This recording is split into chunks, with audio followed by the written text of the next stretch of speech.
Rolling. Would you be able to tell us about the circumstances leading up to your near-death experience? Mm-hmm.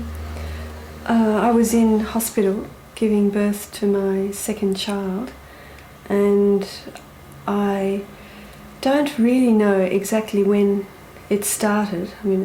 But I was in the process of giving birth. I was in a lot of pain, and I was very frightened, even though it was my second child. And at some stage I did have an epidural anaesthetic, but as I say, I don't really know exactly when it started. But then suddenly I found myself travelling down a dark tunnel very, very quickly.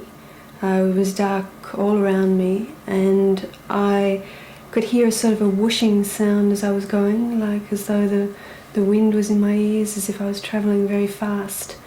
And I was travelling towards a light. I could see a light in the distance. At first it was very small, and but I was travelling very quickly towards it.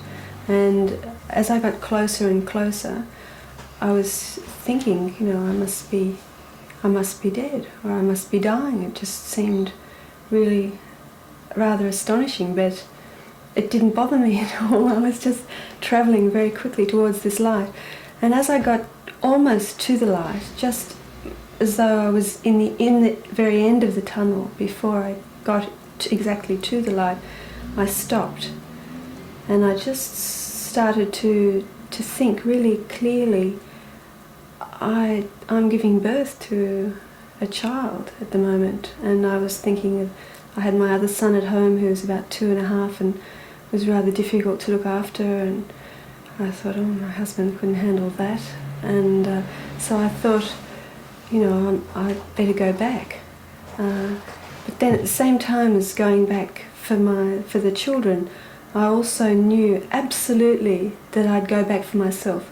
I sort of almost had a sigh go through me, as if, all right, I'll have another go. I'll have another go at life. And so then, right from that instant, I just felt myself travelling back down the tunnel. And I woke up in the pain of giving birth and all of that sort of process. And that was basically what happened. What were your beliefs prior to this experience? Did you hold any religious beliefs or any spiritual beliefs before this? No, I didn't really hold any at all. I hadn't really thought about dying very much, if at all. It's hard to remember now, it's so long ago.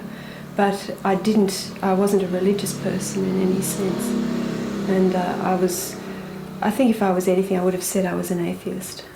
I didn't have any belief in any power greater than myself, I don't think. Certainly I wasn't religious. What were you feeling at the time of this whooshing sensation that you mentioned earlier? Well, funny, there weren't really that many feelings. I did have that feeling the thought crossed my mind, I must be dying. And it seemed a bit strange, but not at all worrisome. It wasn't at all frightening. It just felt, I suppose it felt perfectly natural. It wasn't even surprising, that it was just something that was happening, and that was just all there was to it. It didn't frighten me at all.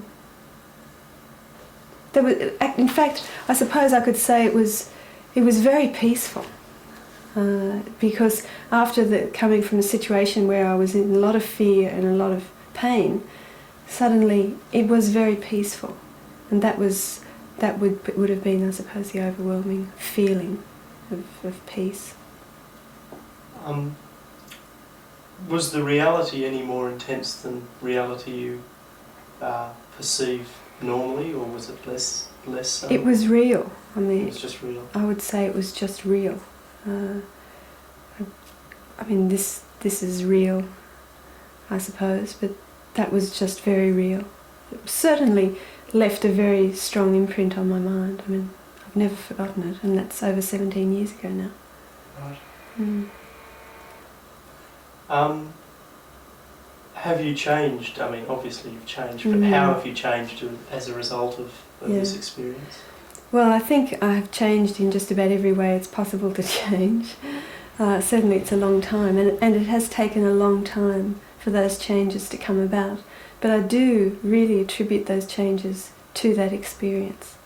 At the beginning, I didn't tell anybody about the experience. I'd never heard of anybody having one. And it frightened me to think about it in a way. I felt that if I told people, they'd think I was crazy. So I chose not to tell anybody for a year. It was a year before I told my mother about the experience. And she was very concerned about it. But by that stage, I'd already started to feel more confident about myself. During that first year, I think I was really in a state of puzzling and wondering about what it was all about, why I'd had that experience and what it really meant for me. But straight away after it, a lot of things changed already, like small things, like I started to do yoga, and I'd never done that before.